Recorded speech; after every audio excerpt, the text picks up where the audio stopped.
बिस्मिल्लाहिर्रहमानिर्रहीम। अस्सलाम वालेकुम दोस्तों, उर्दू मालूमात टीवी में एक नई वीडियो के साथ हाजिर हूँ। दोस्तों, आज की वीडियो में मैं आपको बताऊंगा कि बैरिया टाउन कराची की जो अराजी है वो किस तरह ली गई, क्या उस पर कब्जा किया गया या उसको कम दामों में ख़रीदा गया गवर्नमेंट ऑफ सिंध से मिलकर। तो इसकी हकीकत क्या है और ये केस किस नोयत का है जिसकी वजह से सुप्रीम कोर्ट को ये इकदाम उठाना पड़ा कि वो ये कह रही है कि इसकी कीमत बैरिया टाउन को अदा करनी होगी। इसकी तमाम तफसील मैं आपको इस वीडियो में बताऊंगा।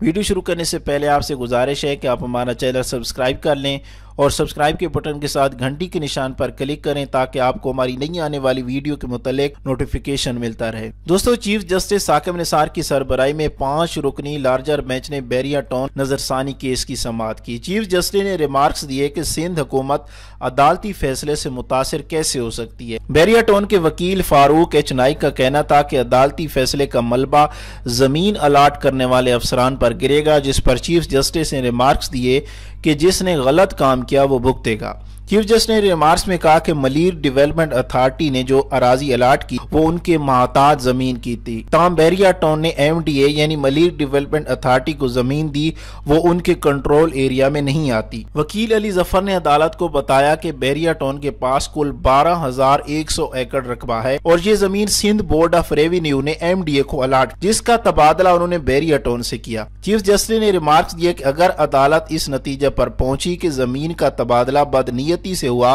तो तमाम ढांचा गिर जाएगा। चीफ जस्टिस ने रिमार्क्स दिए कि बैरिया टाउन के पास मलिर डेवलपमेंट अथॉरिटी की जमीन गैर कानूनी है जो वापस इसी के पास जानी चाहिए और इसी अराजी की कीमत का तयन भी अदालत करेगी। उन्होंने कहा कि अदालत जिस कीमत का तयन करेगी बैरिया टाउन को वो कीमत MDA को अदा करनी होगी, जिस पर एतजाज अहसन ने कहा कि कीमत का तयन करते वक्त देखा जाए कि अराजी की कीमत बैरिया टाउन की वजह से बड़ी है। चीफ जस्टिस ने इस्तफसार किया कि MDA ने किन इख्तियारात के तहत अराजी बैरिया टाउन को दी, जिस पर उन्हें बताया गया कि कॉलोनाइजेशन ऑफ लैंड एक्ट के तहत ये अराजी बैरिया टाउन को दी गई। इस मौका पर जस्टिस आसिफ सईद खोसा ने रिमार्क्स दिए कि इस एक्ट पर ना जाए, इसमें मजीद फंस जाएंगे क्योंकि इस एक्ट के तहत ना मलकियत की जा सकती है ना अराजी मुंतकिल हो सकती है। चीफ जस्टिस मियां साकिब निसार ने रिमार्क्स दिए कि किसी को सरकारी वसाइल लूटने की इजाजत नहीं देंगे, इतना पैसा खाया जाए जो हजम हो।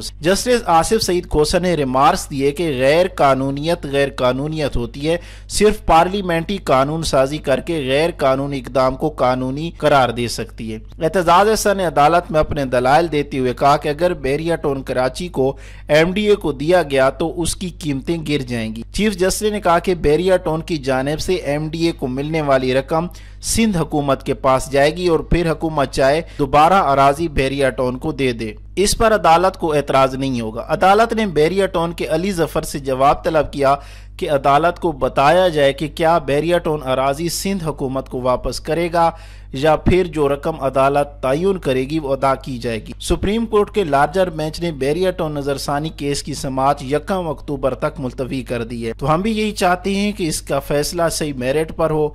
अगर ये गवर्नमेंट की ज़मीन है, अगर ये पाकिस्तानी कौम की ज़मीन है, अगर ये सूबा सिंध के अवाम की ज़मीन है तो उन्हें ज़रूर इसका हक़ देना चाहिए और ये नहीं होना चाहिए कि अपने ताल्लुक़ वास्ता की बुनियाद पर जो हाई अथॉरिटीज़ होती हैं एक सूबे की, उनसे मिलकर औने पौने दामों में ज़मीन ख़रीद कर पाकिस्तानी अवाम को लूटा जाए।